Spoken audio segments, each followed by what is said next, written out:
It all started with a heartbreaking tragedy. In a small English town called Hexham, Northumberland, on May 5, 1957, two sisters, Joanna, just 11, and little Jacqueline, only 6, were on their way to church.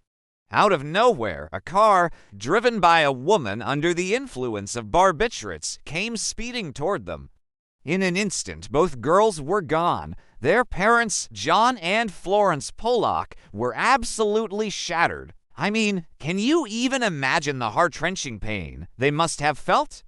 The loss left a massive hole in their hearts, especially for John. He was a devoted Catholic, someone who really believed that life continues after death.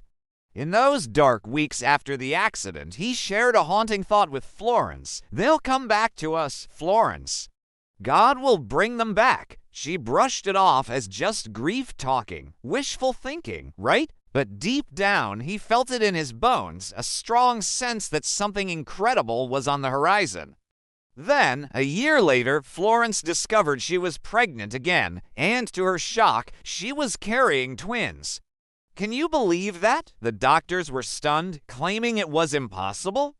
There was no history of twins in either family, but John's conviction only grew stronger.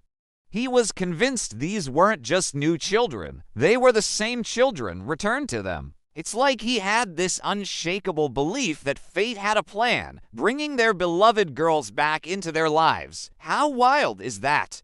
On October 4th, 1958, Florence welcomed two identical girls into the world, Jennifer and Jillian. Can you just picture the excitement? But right from the start, things began to take a strange turn. Florence noticed some truly uncanny details, like the birthmarks. Jennifer, the younger twin, had a mark on her forehead that was exactly where Jacqueline's old scar used to be. Isn't that just mind-blowing? And then there was another dark mark on her waist, perfectly mirroring Jacqueline's birthmark. How wild is that? Meanwhile, Jillian didn't have any birthmarks at all, just like Joanna. It's almost as if they were little echoes of the past, right? John was convinced this was proof of something extraordinary, while Florence was a bit more skeptical. They're just coincidences, she insisted. That is, until the twins learned to talk. That's when the past came rushing back in a way that left everyone stunned. It was like they were channeling memories that shouldn't have belonged to them, and it was both fascinating and a little eerie. By age 3, the twins began asking for toys, specific toys that had belonged to Joanna and Jacqueline. When Florence brought down the old box of belongings she'd kept hidden away, the girls went straight for their sister's favorites without hesitation. Jennifer hugged a doll and said, "That's mine." Jillian pointed to another and said, "That one's yours." They were right. Each toy matched the preference of the sister who had died. It didn't stop there. When the family moved from Hexham to Whitley Bay, over 100 kilometers away, the girls began talking about their old home as if they remembered it perfectly. They described details of their previous house, neighborhood, and even the school, though they had never been there in their lives. One day, Florence overheard them playing a game. Jennifer was pretending to be run over by a car. Jillian stood over her and said, "The blood S coming out of your eyes. That S where the car hit you." Florence froze. No one had ever told the twins how their sisters died. By the time they were 4, their personalities began to mirror the dead girls. Jillian, like Joanna, was mature, protective, and motherly. Jennifer, like Jacqueline, was impulsive, restless, and clingy. John was all about documenting everything the twins did, convinced it was solid proof of reincarnation. Meanwhile, Florence, still a bit of a skeptic, sought out psychological help, but the doctors were just as puzzled. It was wild. The girls had never seen any photos or heard the stories, yet they seemed to remember everything vividly. When the family finally decided to take a trip back to Hexham, something truly incredible happened that flipped the script completely. As they cruised through the old town, the girls started recognizing landmarks left and right.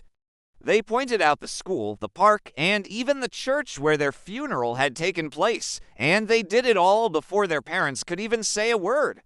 Can you believe that? How crazy is that? But the real jaw-dropper came when they passed the road where the accident occurred. Both girls began trembling, and Jennifer, in a hushed voice, said, "That's where we died." Even Florence couldn't deny it anymore. It was a moment that sent chills down her spine. As the years rolled on, though, the twins' memories began to fade, like mist burning off under the warm sun. By the time they hit 7, those vivid recollections were gone, and the girls were just living normal lives, completely unaware of the haunting echoes of their past. But researchers took notice. In the 1970s, a psychologist named Dr. Ian Stevenson, known for his studies on reincarnation, traveled to England to investigate the Pollock twins. After interviewing the family and comparing the children's memories to known facts, he concluded the case was one of the most compelling examples of possible reincarnation ever recorded. He published it in his 1987 book, Children Who Remember Previous Lives, where it became one of the cornerstone cases in reincarnation research. Critics, of course, dismissed it. They argued the twins could have overheard their parents or picked up on subtle cues. Memory suggestion, psychological projection, there are always explanations. But what unsettles people about the Pollock twins case isn't just the details, it's the feeling of it. To little girls born a year after their sisters' deaths, bearing the same scars, remembering the same toys, recalling the same fear.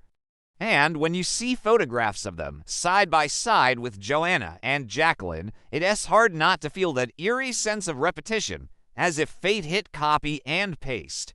As adults, the twins led quiet lives, avoiding the media. In later interviews, they said they didn't remember the memories themselves, only that their parents told them what they said as children. Still, both admitted they had always felt linked to something older. Jillian once said, "Sometimes I dream of places I've never been, but they feel like home. Maybe it's all in my head, but maybe not." Today, the Pollock twins case remains one of the strangest mysteries in modern psychology, a haunting story that forces you to ask, where does identity come from? Is memory just in the brain, or something deeper, carried in the soul itself?